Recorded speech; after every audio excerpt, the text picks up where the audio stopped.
All right, here we go. Good afternoon, everybody. Welcome to Questions You Never Thought You Could Ask in Church. My name is David Gadini, pastor of Fellowship of Faith in McHenry, Illinois, here in studio today with Steve Wells, worship director and our resident man in black. We have got Andrew Metcalf, our production and technical wizard. We are here in studio today with Randy Birchfield, a.k.a. Sparkplug, with Sparkplug Ministries, hopping back on the show again. Today, we have an inbox day, a mailbox day. See, this show works like this. You ask the questions, that steers the conversation. Any given week, we have people of every stripe and variety asking questions on this show. We have atheists and empiricists asking things about Christianity and its perception of life. We have agnostics, doubters, and seekers who constantly ask questions on this show. We have neo-pagans and Wiccans and Gnostics who submit things on this show. We have Sufis, Sikhs, and Muslims, and Hindus, and Buddhists. We have people who don't fit any stripe or variety that I just mentioned. We got a lot of Christians who ask questions too. Christians who go to church every Sunday sometimes, but honestly don't really know who to ask. We have Catholics and Orthodox. We have Baptists and Lutherans. We have Presbyterians and Methodists and every stripe in between. We have Pentecostals and non-denominationals and the post-denominational kind of movement too. Here's how it works. Text your questions in to 815-314-0363. Give me that again. 815-314-0363. Look, any question you have about Christ, God, the Bible, about how it came together, about what it teaches, about Christian interpretations and non-Christian interpretations based on it, about how it all intersects with questions of spirituality and doing life in this world as someone who is trying to follow Jesus or people that are claiming to follow Jesus. Look, anything goes. I think you're getting the scope of this right now. Text it in to 815-314-0363. And final shout out, if you're not just joining us in audio, but joining us online, you can post your questions right there on Facebook, either through 216 The Net or Fellowship of Faith. Just post them in the chat. We'll get them that way too. So good to be back, guys. It's been kind of an on and off, right? Well, the last time we had Randy on. We did. And then we took a week off. Because Reagan was having surgery. Yeah. So my oldest daughter just had a major surgery, recovering well, and it was literally last Wednesday. Yeah. Day by day is better than the day before. So, it's kind of like no secrets in our family, but as healthy as could be, and they removed a volleyball-sized tumor from one of her ovaries, which that's kind of big. She did a before and after, and she is literally like 25 pounds lighter between what they removed and the fluids and that inside of someone. Like it's craziness. She's gonna have to go craziness. shopping. For like new clothes. Yeah. You would think that, but it was just like really tight for about 6 weeks because really she was not that big. It came on rapidly. Mm-hmm. It was right before Thanksgiving that she just kind of started blowing up, and clothes will hide a lot, but you kind of look at her and go, man, you look like you're 8 months pregnant or something like that. And, she wasn't. No, it was something else. So we're on the other side of surgery, and day by day, like I said, it's getting better. So thanks to all of you who have been in the know on this, for your prayers, for your support, for your encouragement. And, we're not completely through the healing and prognosis process yet. There's still kind of steps to take, but it's going down the right road, at least so far. Mm-hmm. Amen. So, that's good. Yeah. Praise God for that, right? You I got know it. so many people have been asking, and so many prayers have been going up and whatnot. And it's like, well, that's cool, just to see a community of faith, wrap around someone that they don't even know, maybe. And I'll tell you, the great side fringe benefit of this all has been the free food. The amount, like, just hey, can we bring you something? And you're saying I need to fake something, in order to get fed. Yeah, totally. Maya's really sick. Yeah, she's not doing well. What would really bring us comfort and hope in this moment is that casserole that That's right. Yeah. So here's the thing, like, what do you guys think of this? Is very we were going down a path. Now I'm taking a hard because that's what you do. right? That's what I like to change things up. Secrets. Do you guys like secrets? You like telling secrets? You like hearing secrets? I'm bipolar with it. What are you? I'm a big secret guy. Mm-hmm. Well, there's a secret over here that's sitting in this chair. Did you see it? No. No, I have no idea what you're talking about. I do like surprises, though. It Does that count? is a secret. It is a secret. Boy. It's Victoria's secret. It's not Steve's secret, For but those of you that are anytime Steve watching, speaks, that's what we ask every time, you know. I hope there's something in the bag and you're not wearing it. well, maybe you never know. You never know. I mean, it's Victoria's. You know, Steve can like something a little silky and lacy every now and then. So you guys remember, like last week, we were in the green room before the show, you know, because we have a green room here, and Dave was kind of upset because his birthday was coming up. And so he's like, you know, no one ever really remembers. No one gets me anything. He just makes crap up. And so I was like, you know, I'm really going to help the fella out. So I've got this bag here that says Victoria's Secret on it. And there's some things in here that I want to give you, Dave, for your birthday. One, just to start off with, is a birthday crown. Well, I mean, that alone. Okay. That, I mean, yeah, and this looks like something off the rack at Victoria's Secret, Dave, too. when is your birthday? So you need to put that on. It's today. That is one of the mysteries to behold. Happy but birthday. I don't know how old he is, so I just guessed. I'm pretty sure Where are we he's going? 16. Okay. So Yeah, I think I'll wear that today. So You got got- that on today. I got that today. All right. I also know that Which way is this going on? Is this the top? it's up to you, however you want to wear it. Can I wear it like this? Here, Yeah. I'll wear it like that. It's perfect. As There. long as All it's right. showing. Yeah, I think that's how it's That's designed. very fitting, yeah. Yeah, I it is know like a that pastor's stole. he always, you know, there's never any snacks that you'll eat. Like we'll bring candy and cakes and stuff in. So we got you a banana from Okay. Victoria's Well, Secret. all right. This is a Victoria's Secret banana. Keep you Banana. Yeah. healthy. Yeah.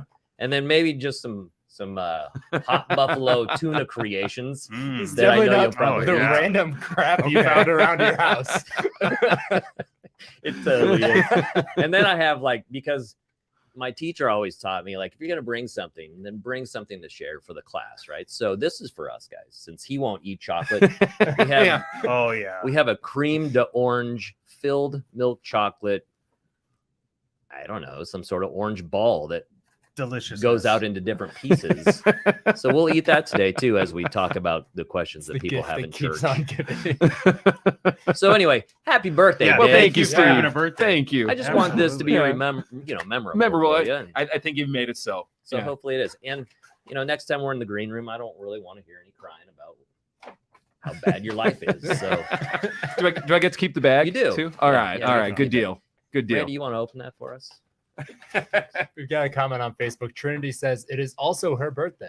Trinity. All I right, knew Trinity. that. Trinity, you and me. All right. All right. Happy birthday to birthday. you, Trinity. Shout out. All right, Andrew. I don't know where How'd to you like go. that? Where do you go, man? The disruptor has come. Oh, man. I would say that I missed this when we don't Hey. have it, but Look at this. You guys got to try one of these. I've had one of those. Steve's going to be before. content for the next 20 to 30 minutes eating Yeah. orange slices, right? I needed There to you get all go. my words out early because I knew I was going to There's eating to do. eat one of these. Well, and if you run out, we do It's a full good. chunk. You can Okay. chase that with some of this hot buffalo tuna creation, too. By the I think way, that goes great with that We chocolate could orange. stuff it in there Hot actually. buffalo And kind of tuna. serve These it are like good. hummus. Maya loves that stuff. Yeah. I mean, I hate tuna. I'm not a big fan of buffalo. So. Yeah. So really, this is like the worst of all food products you could ever come across Hence why he's in your giving life. it away. Yeah, right. Yeah. Right. Barbie did do a lot of work on that little tiara thing, though. So, I'll so cherish you it. should probably put that I on. should for put a that little on. bit. I think it's going to break. My head's okay. too big. It's okay. It's yours now. The dollar so you can store break won't it. miss it. It is yours. No, you got to flip it Do around Good though, things, so yeah. it. the sparkle side is out. All right. Looks There good. you All right, go. get Oh, around yeah, my then it's neck. kind of like a bib, yeah. There we go. It completes the Birthday look. bib, yeah. Yeah. This is all that I hoped Birthday for. bib. Yeah, I'm 49. So. So in keeping with the theme got any that we questions? have going on, we're gonna do a Christmas question Because why not, we're right? just shooting all over the place. I figured get to this now rather than like in July or something. This person said, "I'm here at FOF for the Christmas service." Wow, you are like a month late, brother. So, right? You We are where we probably are. Got it. Yeah, I think we're a there. month late. Yeah.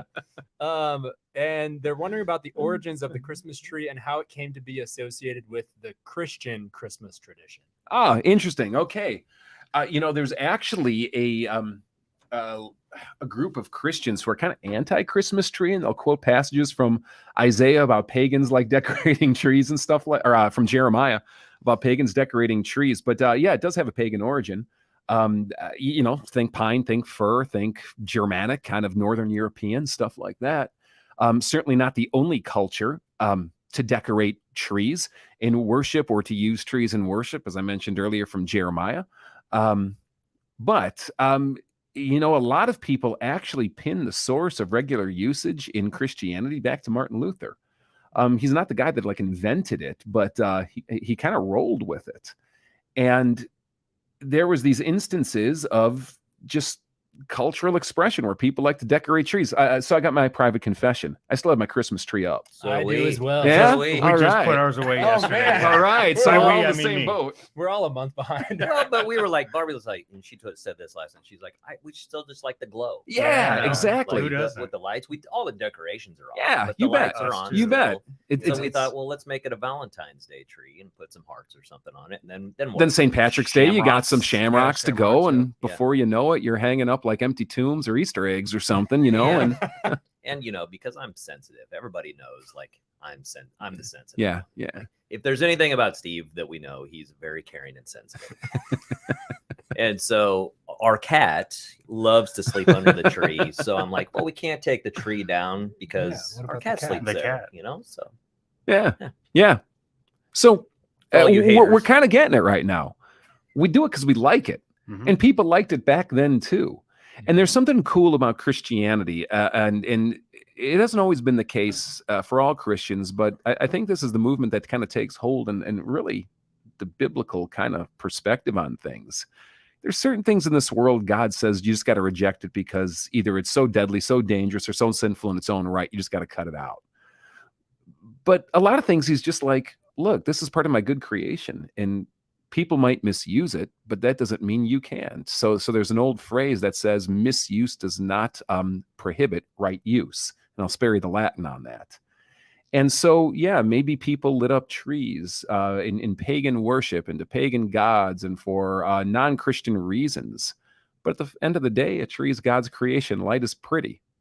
And if you can repackage that or baptize that with new symbolism, Christ is the light of the world, it just kind of works. It just kind of fits as long as it doesn't lead you astray or, you know, what's your intent? Mhm. yeah, you got it.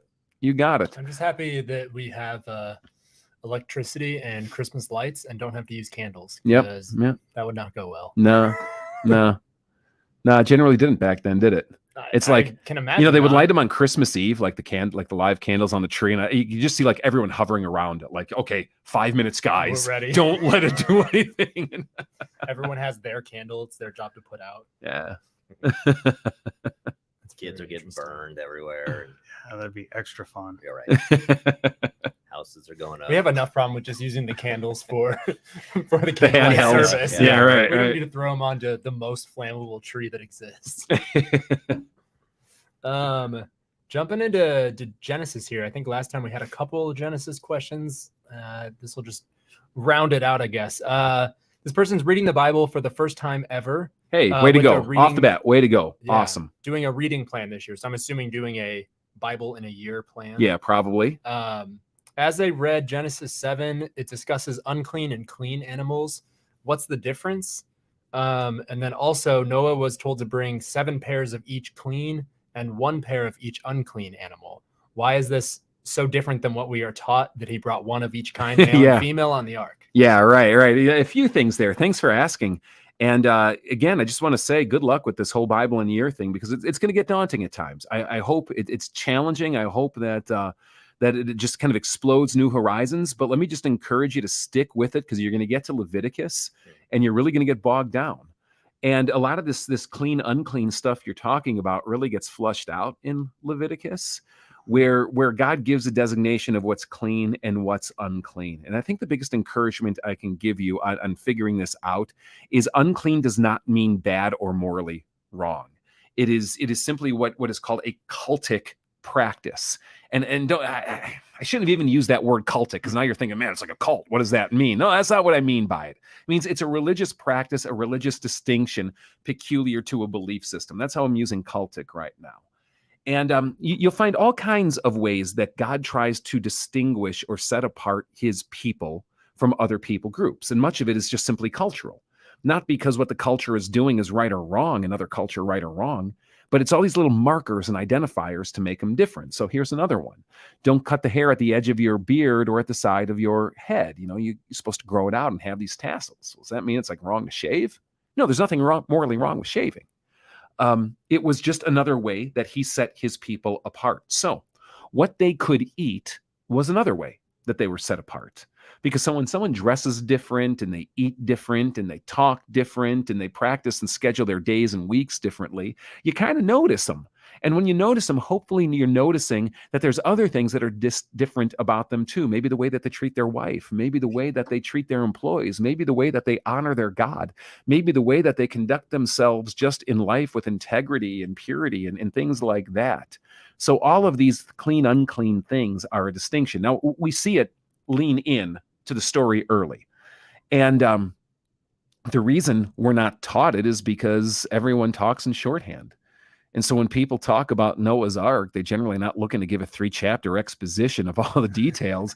You just kind of set it up and for simplicity's sake, do the artwork and talk about 2 by 2. It's not really meant to be deceiving or a lie. It's just not getting hung up on some of the details. But you are right. It's 7 pair of one kind and 1 pair of another. So there you go. So you mentioned Leviticus, like she's the whoever this is, he, her, may get caught up there. So you've taught a lot of Bible studies. Yeah. In your how many years now as being a pastor? 20 on the 23. So what's the worst book of the Bible to have to teach on? It's actually not Leviticus. A lot of people would Numbers. say that. You know who turned me on Leviticus was Rob Bell. When he started Mars Hill, basically he took his congregation through Leviticus verse by verse for about the first 6 months of the life of the church. And it was the fastest growing church on record, which should tell you something. And he went on quote, I'll spare you the source, but he talked about, do you really believe that the Bible is the word of God? Or do you believe that it just contains some aspects of the word of God? And if you believe it is the word of God, then doesn't Leviticus have something to say? And if we can get beyond like kind of our own like confusion with it and kind of get into the worldview of what it meant to them, you kind of discover it's like one of the coolest pictorial descriptions of the gospel and the movement of God you'll ever find. And I mean, and he just rocked my world. He rocked a lot of people's world going through that. And to me, it's always kind of stood as like this example that God can surprise you in in unforeseen places and ways. My least favorite book, okay, it changes, right? Now and then. Does it have to be a whole book? Is it just kind of stands, or can it just be like a part of a book? Whatever you want to say. I can go wherever I want to go, right? There's leniency here. The first 12 chapters of First Chronicles. Yeah, straight genealogy. The first 10 chapters and Numbers. Data. Just data dump and not data that's exciting to me. Can this be like a spreadsheet? Turn the Bible into a picture book and just here's a spreadsheet. Honestly, okay, now move on. That would be cool. And and the thing with Leviticus is, you've done this drive, Steve. Steve is from Nebraska. I used to live out in Colorado for a while, and we would drive from Chicago to Denver. It's about a 14-hour drive, right? And you always think of Nebraska as being like the state that's just like, how are we going to get through that state? But you know what comes from Nebraska? Before Nebraska is Iowa. And you know what? Like Iowa breaks your will, and then Nebraska just puts the nail in the coffin. You know what comes before Leviticus? Exodus 21 to 40. And Exodus 21 to 40 is just like blueprints for how to build a tabernacle. And so everyone's like bracing themselves because they're going to dread Leviticus. But you get to that back half of Exodus, first half of the book, incredible, riveting. It's but then you get to the back half and you're just like, you just want to die. It's like, I've made it. And then you hit Leviticus. And then you hit Numbers 1 to 10. So a lot of times what I will encourage people to do is start at Genesis 1, read through Exodus 20, and then pick up the storyline again at Numbers 10. Not because God doesn't have amazing things to say in between, but because it just breaks so many people's will that it derails them from a well-intended path. Keeps you moving forward. Yeah. So you ride motorcycles, right? I do, indeed. Yeah. Of course you do. So have you ever taken that trip from here out to Colorado? Definitely. Yeah. Is it wear on you? Do you like the ride, or is it like boring because it's just straight? Not a lot of hills. I love to get out of Illinois, but then, like you said, you hit Iowa, You go through, I mean, the Dakotas too. I mean, at least you have like cool rocks to Right, look at yeah, and things, yeah. but it's very, very long. Yeah, until you get to And- the sand hills in Nebraska, then Yeah. it's Yeah. The western part of Nebraska beautiful. is beautiful, Yeah. but then you hit eastern Colorado, and which is a it's- desolate wasteland unlike Definitely. anything else. No one goes there. There's just skeleton bones And yeah. dead animals. I still remember on that drive going from Lincoln to Denver. There's somewhere in Nebraska, northern Colorado, there's just a sign that's like the next exit is in 100 miles. Yeah. Yeah. Oh, So yeah. get off now Yeah. if you need Yeah, gas. gas I'm like, up. wow, that sure. is that would not be Yeah. fun Yeah. to end up there. Yeah, we got caught out there in a blizzard once driving. 14-hour drive took They us shut the 22. interstate down? Well, they may have, but we were already on it. So, it was literally in eastern Nebraska, in eastern Colorado there. And fortunately, there was a plow about 200 feet in front of us. Oh yeah, follow. And we just parked in and followed them all the way through because it's like we pull over. You're gone. This ain't ending. We're Yep. buried. Yep. We're not getting out. Yep. Seeing those Unless you storms, have though. a forklift come out from a field and Well, that is true. Yeah, I mean, Heard the that Angels did story. send the forklift Literally, I'll tell you that that story time for you. later. But seeing those storms on the prairie Yeah. is like and unreal. you can see it It's coming. unreal. Yeah. So far Yeah. away. Yeah. Yeah. It's like in another state. So talking about the clean and unclean and the different rules like shaving the beard and those types of things, when did that I guess those rules change, or like those are things that we don't necessarily abide by nowadays. So when did that change happen? They were when I say constantly in change, that's overstating it. But let me give you a brief timeline on this. Genesis 7, the Noah flood with these clean and unclean, it's happening well before this clean and unclean stuff was codified by Moses on Sinai and laid down as the law and covenant to God. That's when it really got established. And that's like arguably 1400 BC, give or take. We'll just go with it. All right. Okay. And, if you're going to follow a strict timeline, as Genesis lays it out, you're going to be putting Noah, at least a couple thousand years before that, if not more. And yet you see that there's elements of what gets codified at Sinai already kind of in existence among the people. And there's a lot I could say about that, but it's not pertinent to the question right now. Really, that held for the Jewish people. Well, and does to this day. But Jews who came to believe that Christ was the Messiah and adopt his teaching saw in Christ the beginning of a new age. And in that new age, we are no longer under the old law. So it's really with the death and resurrection of Christ that adherence to that law has ended from the Christian perspective. Okay. Yeah. Yeah, that makes sense. Definitely makes sense. Yeah. Christ is the new covenant, right? Christ is the new covenant. You got it. You got it. And it's even more than the new covenant, because this will hang people up. You read that old Levitical law in Exodus, and they'll say this is to be a lasting covenant forever. Well, I don't know. It kind of still feels like we're in forever, doesn't it? And so people are like, well, shoot, it says circumcision and the Sabbath and all this is supposed to be something that lasts forever. Well, with Christ's coming and with his resurrection, they saw it as such a radical new beginning to human history that it truly is equivalent to the way that we think of like dying and going to heaven or something like that. You don't think of having to get circumcised in heaven, right? Because you're in a radically different age or state of being. Well, that's what's ushered in Christ. Yeah, that's how significant the resurrection it is. It's not just a guy who's dead coming back to life. As cool and significant as that is, it's the beginning of God's new age. We do, just real quick, like we do this clean and sober group within the club that I'm in, riding motorcycles. Mhm. And it's a Nazarite program. Yeah, right? yeah. Because they're Mhm. clean and sober, and so they're set apart from is the idea. And I felt like a hypocrite maybe like 5 years ago, because I thought those Nazarites were set apart from what would be like Leviticus 11, what you can eat, what you can't eat, what's kosher. Mm-hmm. And so I started living that way. And just like what you're talking about, I have felt a closeness to God that I've never felt prior to that. And I feel like he honors that decision, not because I have to, but because I'm choosing to, right? Yeah. Like he honors obedience. And so I don't know, it's been a weird case study for me that's kind of just gone on. It's like, okay, well, if this is working, I don't want to change it, right? That's really cool. So that forever statement is Yeah. what kind of got me thinking that. You know, if you guys ever want to read a cool book, it's called The Year of Living Biblically. Hmm. And it's about a guy, his name is A.J. Jacobs, and he's Jewish by origin and descent, Jewish culturally. But at least the sense I get in his writings and some of his other writings, he's really kind of a secular Jew, if you will, but with leanings and an openness towards his tradition and the belief system that undergirds historic Judaism. So what he did in basically 2010, living in New York City, was said, I am going to try to live literally every command in the Bible. And he wrestles through how to do that and what that looks like and how to make it happen.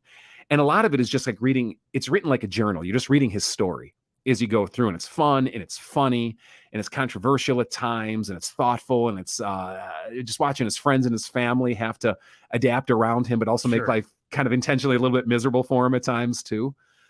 But he had the same experience, even though he's like, after a year, I'm not going to continue a lot of these practices. There was something in it that was completely perspective changing for me in all the right ways. And yeah, sometimes we write it off, don't we? That's cool to Yeah, hear for sure. firsthand here, Randy. Thanks, So was man. there a conclusion? Yeah.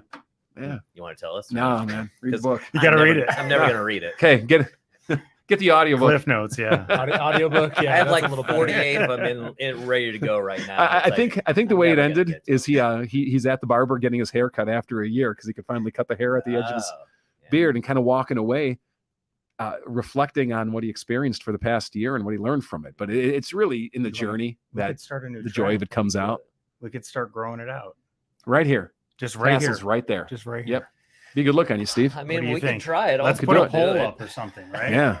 Yeah. It's got to be a. Who wants it's gotta to be see like the mutton a- chops? Yeah. We could Yeah. we could start on your birthday and we could end on your Well, birthday. I mean, hey, I mean, But I think you've got to. that is an idea. I've seen Dave's beard when he doesn't do anything with it. But I think you've got to Oh. shave the head first in order to do this. Yeah. Yeah. You up for that? I'm down. Yeah, You gonna absolutely. shave your head? 100%. Okay. I would. You gonna be there? No, man. Uh, Not yet. That's what I Okay. learned. Once you go down short enough, there's no going back. Right. Like, so if you want to hang Yeah, on I to know. what you have now, you have to keep it. 'Cause Once really- it's gone, it's gone. Well, I mean, you guys have that's not inspired me. true. I do My- want to try My it. brother recently got his hair. Well, I don't know how recent, but he's losing his hair. He's in denial, and he's like, "Well, I wouldn't look good. You know, you've got the perfect head for it." And I'm like, "You don't even know until you actually do it, right?" And so he went to the haircutting place, and his son is sitting there, and he's just like, his son's giving him this look like, "Oh my gosh, Yeah. Dad, what just happened?" And my brother's like, "What?" They went way short. Like, I mean, it was a buzz. Yeah, right, right. And This he's is- like, "Yeah, there's no way I can do this." So he did regrow it. Now at the same time, it's like you should have just kept it short because it looks better. yeah. You're in denial. Yeah. It's okay. You'll come around. So at some point, you'll just be like, "You know what? You're right, Steve. I am in denial, and I just need to do." But, you know, this." everyone's encouraging me to the comb over phase. Mm. You know what I mean? You got to embrace the comb over phase because you don't really know how good it's going to look until you try it. What's the Right? uncle on There you Seinfeld? go. What's his Yeah, I name? know who you're talking about. I can't think of the Uh-huh. name. Not Vinny. No. No, it's not Vinny. Uncle Vinny. Leo. It's Uncle Leo. Leo. There it Leo. is. Uncle Leo. Yeah. Might have a new name for you. Uncle Leo. Uncle Leo. But only on his birthday. It comes Right. around once a year. Right. He gets to be Uncle Leo for that day. Definitely. We've got a few grouped together here, kind of all about heaven and the afterlife. So I'm going to try and summarize all of them together in one. Okay. We'll see how that works. Okay. Good luck. Yeah.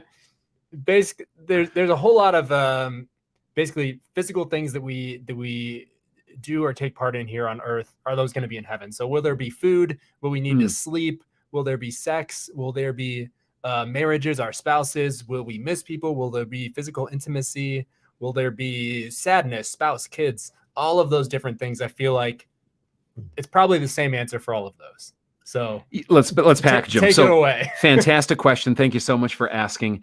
I need to make a really important distinction that's often missed by Christians. And the distinction is between heaven and the new heavens and new earth. Yeah. Everyone mistakenly thinks that heaven is the goal of Christianity. But the Bible presents heaven as a temporary state or waiting room. The goal of Christianity, or the hope that Jesus points people to, is not heaven, as good as that is. It is towards resurrection. And resurrection is a physical resurrection in a physical state, in a physical new heaven and new earth.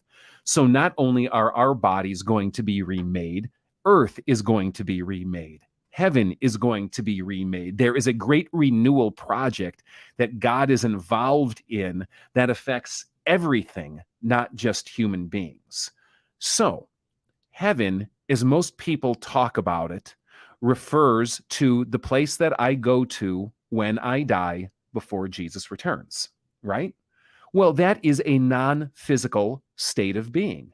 Paul in 2 Corinthians chapter 5 will even call it being naked, because your soul is all kind of like out there and vulnerable and exposed without a body anymore.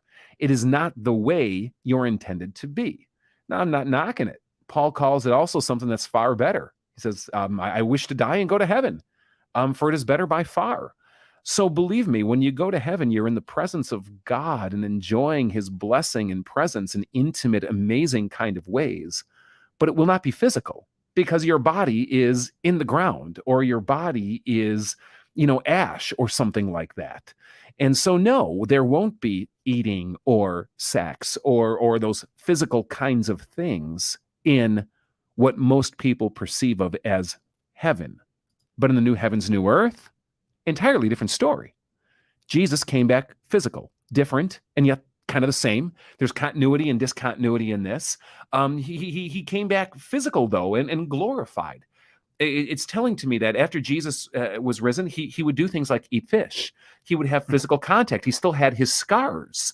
There were things that were carryovers, if you will, and things that are good that God created in his initial creation that are going to be part of his new creation. So I think looking to Eden is often the best kind of template that we can use for what the new heaven and new earth will be like. Don't think of the newly created or recreation state, the resurrected state, as being a disembodied spirit floating around the clouds by some pearly gates playing a harp. Think about it more in terms of like God's initial creation and Adam and Eve before it was fallen. Now, there's going to be development from that. It doesn't just kind of go back to that, but I think it gives a better model. And I think when in doubt, we can at least lean into that as a suggestion of what it might be like. Okay, so before we go to your next part of that question, and you're doing a fantastic job. Yeah, great. Chronologically, do you think that Judgment Day happens prior to the creation of the new heaven, new earth, or after? Well, like, how's it going to play out in real time, Mm-hmm. And if Judgment Day does occur first, like, how long does it take? Right. Well, because if we're judging all the living and all the dead, that's a lot of people. Well, you would think Right? so. And, like, sometimes you hate to say I told you so, but I told you so. And so it's like those people that never believed. It's like, I kind of want him to create the new heaven and new earth so you get to see what you're missing out on. So Steve's vindictive side is coming out. Moses checking out the promised land. There right, it is. See, yeah. you ain't Throw going. your nose in it a little bit. Well, yeah. I should say this stuff now while sin is still, it's expected, right? So, this is why I love you, Steve, because, you say the things that a lot of people are afraid to ask and a lot of people are thinking but won't admit. And what's cool about it is the Bible talks that way. You read through the Psalms, that's the same hope, man. They want to see the judgment on those who are persecuting and destroying them. They want vindication. And I have someone in mind right now. Is he sitting right across the table from you? Or? No. Oh, all right. No. All right. Well, that's good. That's good. He's teaching a class at a school nearby of philosophy. And the whole idea of this class is not philosophy and open opinion. It's about destructing your faith. And I'm seeing that real time. And I'm like, this is ridiculous. Yeah. But anyway. Yeah. So I would like you to want to see the person that come day to see him. say, Yeah. well, now what do you think about that Right. whole philosophy you came up with? So I do think that Judgment Day precedes But the I'm new praying heavens for and him. new earth.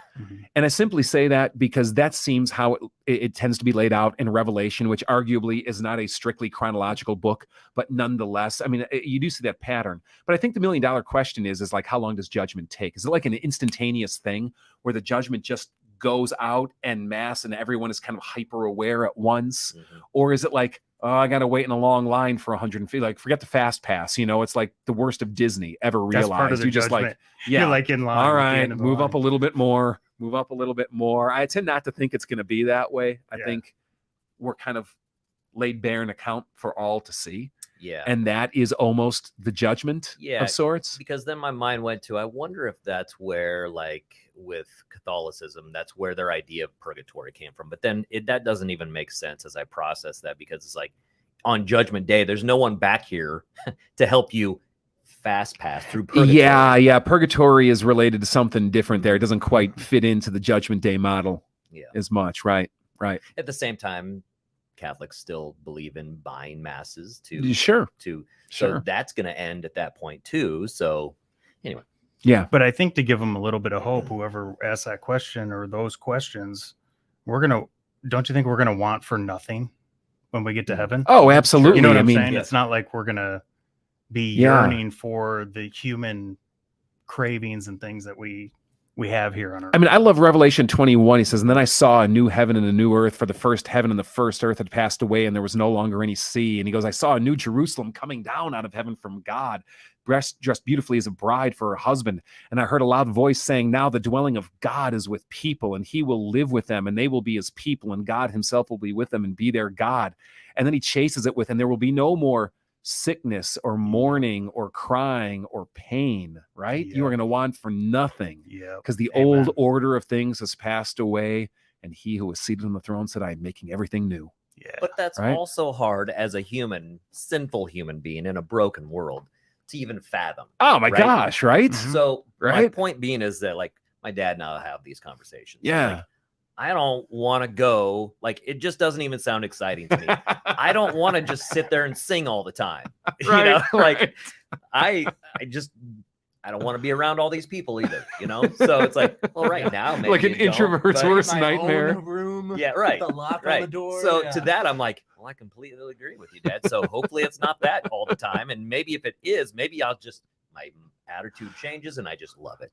So I got this picture now, and I really don't want it, but it's of your dad, like out in an open field, riding an antelope in full kind of Adam pre-clothing, with hair flowing in the wind, out on the open plain by No, he'll himself. look like the watching Russian president when you've seen him on his horse, Yeah, without his right, shirt without on. a shirt on. Yeah, Putin. Oh, Putin, man. that's my dad in heaven.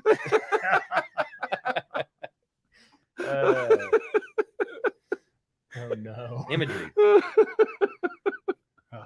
Pictures of the mind that we can soon scrub Yeah. here on Questions You Never Thought You Could Ask in Church, right? Plug that into an AI software and see what it gives you. Oh, That's- I'm glad you went there because oh my gosh, my mind has just been crazy this week. And so I'm getting into a little. What's in this orange you're eating over here, dude? It's This over there. I've only had giant one orange. slice. There's Is this laced with something? Yeah. But I have told to Barbie break it this the up. other day. I said, I really don't want to work on what I'm working on currently. Yeah. And I said, so I'm upstairs arguing with Chat GPT, which is AI. Yeah. I'm not going to win. But I'm getting so frustrated with this thing because I don't like the way that it's answering certain things because I know that someone's feeding this information. Sure, So sure, it's yeah. like, it's not really AI. It's being fed. Yeah, Anyway. yeah. Well, that one is closer to actual AI, but so many of the other things where I get ads on Instagram now with like, oh, this AI virtual assistant is going to help you organize your day. It's like, no, that's an algorithm. That's not AI. Like AI involves this software making predictions and taking in information and using that to infer things. All of the other stuff is just, it's an algorithm. Yeah. Someone wrote this to go, if it's this, then do this. If it's not this, then do this. Mhm. So it's just doing a whole bunch of comparisons. But AI is the AI hot comes in button when it's word, so starting people to are going to use it. Yeah. program itself. Yeah.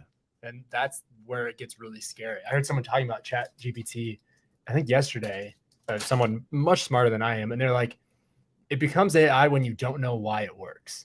And he's like, that's where we're at right now. Yeah. We fed it all this information, added a little bit of human interaction with it, and now we don't understand how it's getting where it's getting. You're like, okay, But at the that makes same sense. time, like, okay, so here's one of my questions. Like, right now in our culture, our society, in our in work environments, especially if you're a corporation or a university, academia, you have DEI, diversity, equity, and inclusion, right?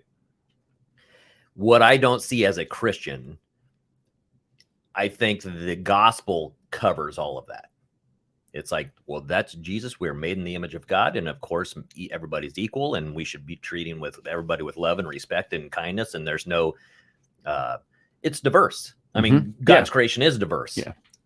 And so you type in there, why is there a conflict? Why do we need DEI if the gospel exists and we should all be living as that? Well, then you just wait for it. So I encourage you to go do that. Yeah. And then start arguing.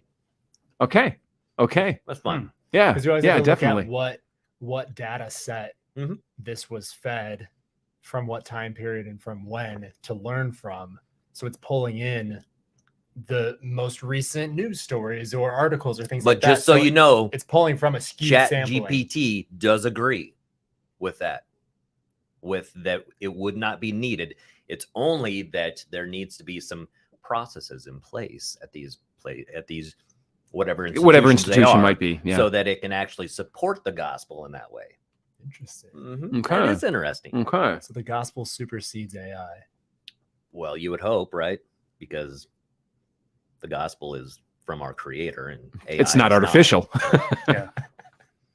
Cool things to think about. Yeah. But that's what I do in my spare time.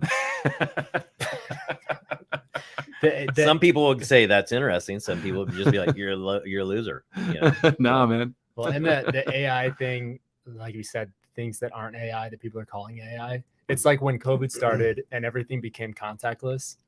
Like you can order pizza and it's contactless delivery. Were you hugging your delivery driver before that? Yeah. Like, right. No, Yeah. everything became contactless. Right. It's You're like, jumping on a I'm buzzword. sending an email. It's always concept. Like I'm not interacting with anyone. I did. When the It's pizza so guy weird. would come and be like, come here, fella. Let me give you a hug. You know, and I believe you. Just a kiss on the forehead. Get off. I don't need your tip. I got something better than money, you know. Yeah. My address was then flagged. They're like, leave it at the end of the driveway and drive away quickly. Well, we kind of missed our station break time. But All Dave, right. Do you want to tell people what they're listening to? Yeah. They can't Well, tell by our most recent conversation. exactly. Right. So thanks for tuning in here today, guys. This is Questions You Never Thought You Could Ask in Church. It's a podcast we do every week that just takes the questions people ask about God and Christianity and the Bible and everything in between. And we just try to help you steer it, you know, and we really encourage you, whether you're a Christian or not, doesn't matter. We want to help you kind of sort through maybe the questions that you're asking and the things that you're struggling with and the things that you're wondering about. So text them in 815-314-0363, 815-314-0363. You know, we say it all the time. Anything goes with this. So what do we got next? So this is actually a question that I have.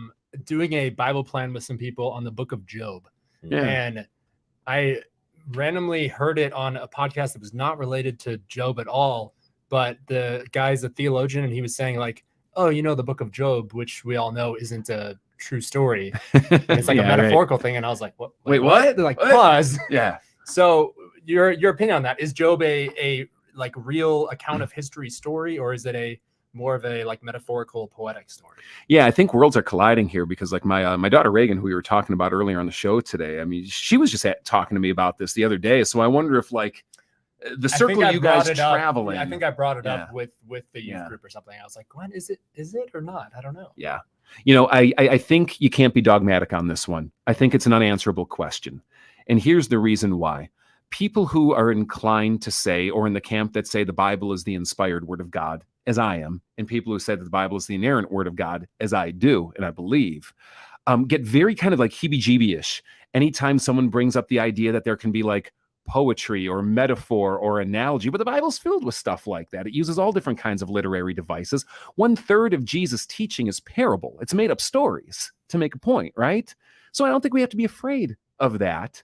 I just think that has become such a hill to die on is because of the way that others have abused the biblical story. Because what happened, especially through the Enlightenment era, which is basically the 1700s, the 1800s, and even the 1900s, is a very rationalistic, empirical, scientific approach has come into life.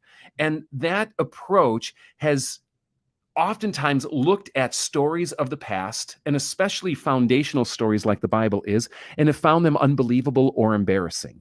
Because when we look around, we can't prove miracles. How can we say miracles exist? How can we say God exists? So when you read these fantastic stories of ancient past, there was this tendency to go, oh, well, that was just, a story, or that was just, a metaphor, or that was just, it wasn't literally meant. And because there was always this too quick to leap in that direction reaction to kind of stay, shall we say, relevant, or to stay philosophically lockstep with the culture of the day, a lot of Christians have overreacted against it. But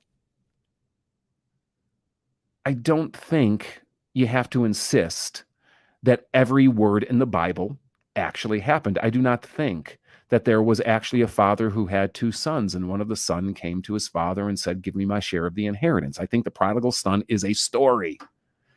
So when you come to Job, you're kind of left wrestling, going, at one hand, this book is clearly a literary masterpiece. Someone has taken a story, whether true or not, and arranged it in such a way and laid out the plot in such a way that does clearly show the hand of a storyteller. So you got to kind of keep that in mind. But does the telling of that story preclude it from actually happening? No, absolutely not. Because the prophets are filled with instances of people going, I know I shouldn't be able to know these facts, but what makes me a prophet is that God showed me his divine counsel in heaven, and I got to see things other people don't see, and I'm here reporting it. So truly, it could have happened that way. I'll tell you where I kind of land personally on it, and this is not a dogmatic statement, nor should it be, but I think Job was a real guy. And I think there's a real story that happened there around this guy. But I think whoever wrote his story has done what a good storyteller will do, and do what we often do with what I would call like historic fiction. You stay true to the storyline of what happened, but you fill it out in such a way to help the narrative take place. I mean, think about something like right now, like The Chosen is the hot show, right? Right, for Christians right now. They're trying to tell a true story. But to tell the story in that medium, they have to take a certain amount of license. And when they take license, they're never going to take license in such a way that goes contrary, at least not intentionally, to the intent, spirit, or truths of the story or storyteller. But they have to fill in the gaps, right? And I think that's what you're seeing happen in Job. I'll tell you who it's real to is me. Like, I've lived a story where finding the book of Job at the lowest point in my life was like the best thing that could have ever happened to me. And I think that's the point of most of the Bible, is to apply that to the life that we're living, or that the people we're trying to bring through the Bible, it has to apply. And thank you, Randy, because I think that's the problem we get into with Job, is like people start going, well, how does he know that like God and Satan had this debate in heaven? And how is he able, like, how's this author able to know that? I mean, those are interesting questions, but that's not the point that it's trying to make. Let the story make the point that it wants to make about the reality of trying to figure out why we suffer in this world and what God does in the midst of it, and all the stupid ways we try to solve it that end up taking us down wrong paths, as true sounding as they might feel. Yeah. Yeah, and I think not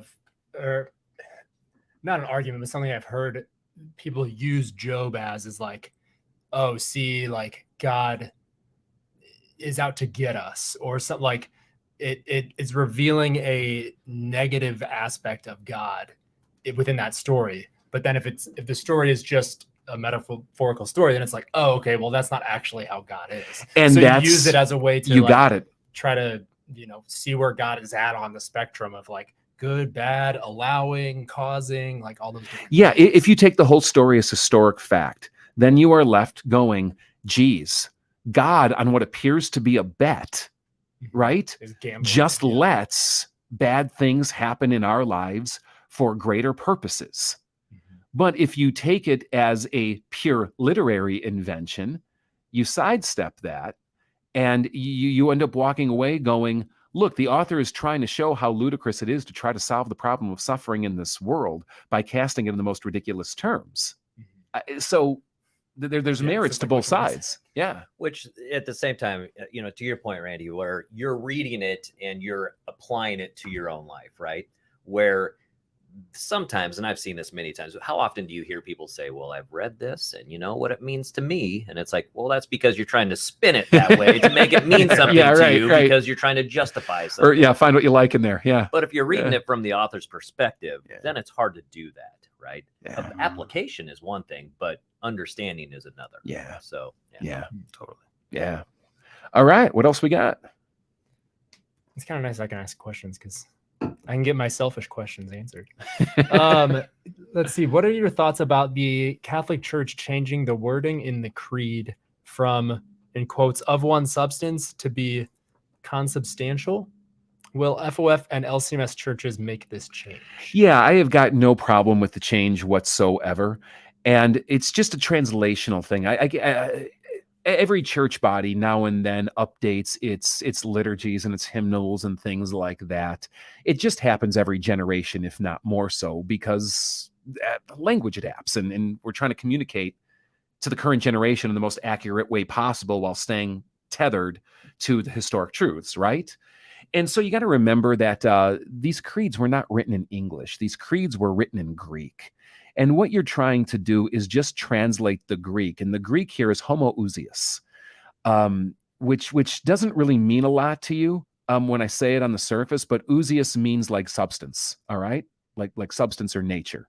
And what does homo mean, like as opposed to like hetero? The same. Same, yeah. So homosexual is same sexes coming together. Heterosexual is different, right? So homoousios is a Greek term that just means same substance. It's making a comment about Jesus, that he is the same nature or substance as the Father, if you will.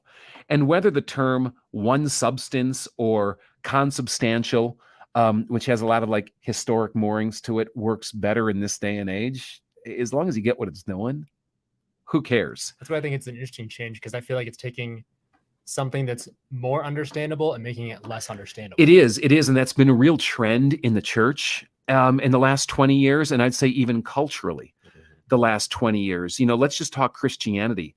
If you think of the height of what I would call relevant and relatable Christianity, being from Vatican II Council and the Catholic Church in the 1960s, and really peaking around the year 2000 with the apex of the contemporary church movement, it's all surrounding it. And you would see this even in Lutheran liturgy. So let me talk about my own tradition.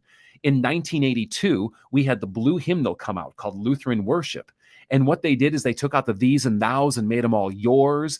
And, you wouldn't like, and it got even ridiculous at times. I mean, it kind of made some of the classic hymns unsingable. They would even try doing this in the Lord's Prayer a little bit, like instead of going, Our Father who art in heaven, which you just do an autoply to Our Father in heaven. Well, no one adopted that part, but everything else. Well, there's kind of been a counter reaction, really with postmodernism in the 21st century. And part of that reaction, its moorings is a desire for mystery and transcendence again, and a desire for meta narrative again, and in ancient storylines, even though there's kind of a rejection of meta narrative. And I know I'm talking way down a different plane right now, but if you stay with me, what you see is that people are almost, when they come to this apex of being relatable, starving and thirsting for the mysterious and the transcendent again. And so you can think of like the modern worship movement in the 21st century going back into like, hey, let's explore Gregorian chant. Let's start lighting candles at contemporary services again.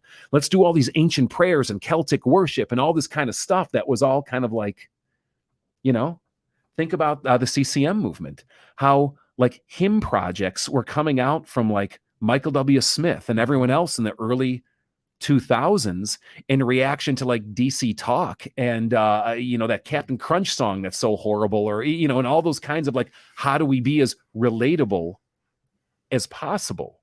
There's always going to be a tension and a balance there. And you see that conservatism happening even outside of religious things. Look at what happened with Donald Trump in reaction to cultural trajectories under Obama, right? And that's not just local, that's happening internationally. You're seeing this in Hinduism, in India right now. The pendulum's always swinging. And so you're seeing that happen, I think, in the Catholic Church with the adoption of ancient language again, with the idea of learn the words because the words are pregnant with a deeper meaning than just making them understandable. And I guarantee you, we're going to hit the end of that pendulum and swing right back again. And that's just what culture and church always it's back does. And forth, or is it circular?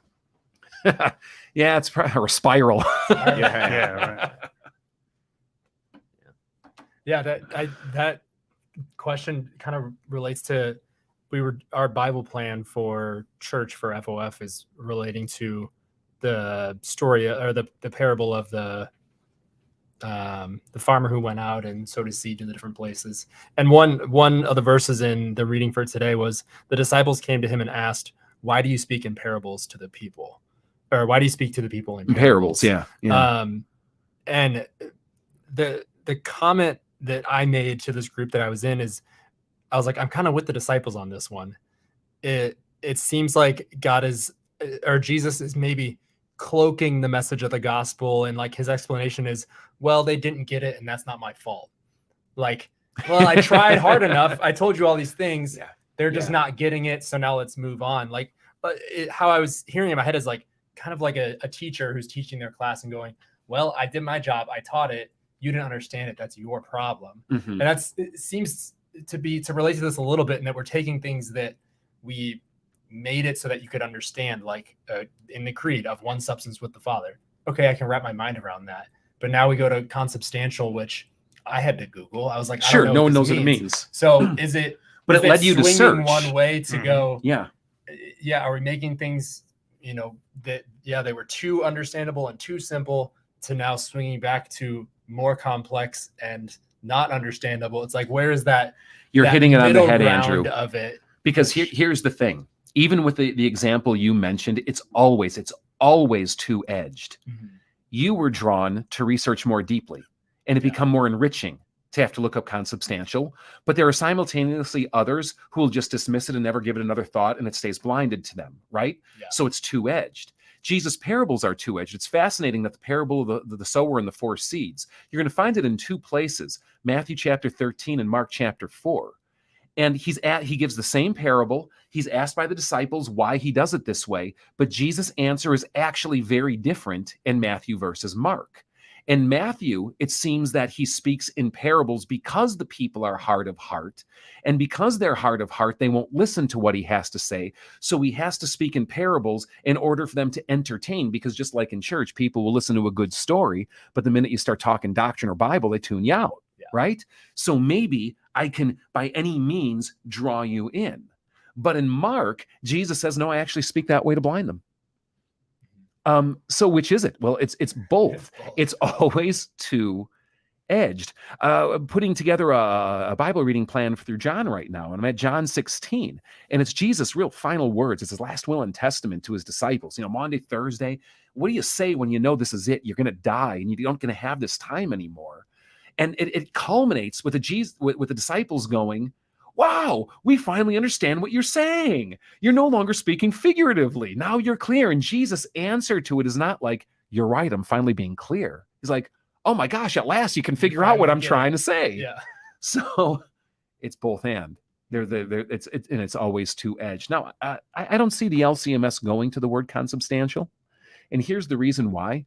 Consubstantial is a term that Catholics historically have liked to use to describe Lutheran communion theology that Lutherans themselves have been reticent to adopt. So I don't see Lutherans picking up on a common Catholic term because of those reasons, but who knows? We'll see where it goes. I just kind of doubt it's going to swing in our liturgical tradition that way. Yeah. Well, that brings us to 1:30. Land the plane. Okay, so one more thing. Came in hot, right?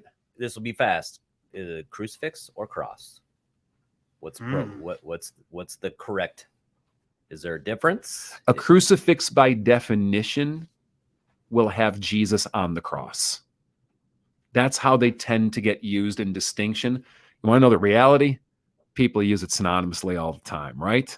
So you'll hear about a crucifix, especially like vampire novels and stuff, right? And then you see someone just holding up the cross. But typically a crucifix will have the body of Christ on it, a cross won't. And I think both have their value, in terms of images. So, yeah. All right, we're out of time. We got to land the plane. This is Questions You Never Thought You Could Ask in Church. Thank you for tuning in today. We go live every Wednesday afternoon at 12:30 p.m. Central Time. If you've missed past episodes, hey, go to your favorite podcast provider. Look up Questions You Never Thought You Can Ask in Church, or visit us at fellowshipoffaith.org. Go to the FOF Plus page, and you can tune in right there. Remember, you can text in your questions anytime at 815-314-0363. That's 815-314-0363.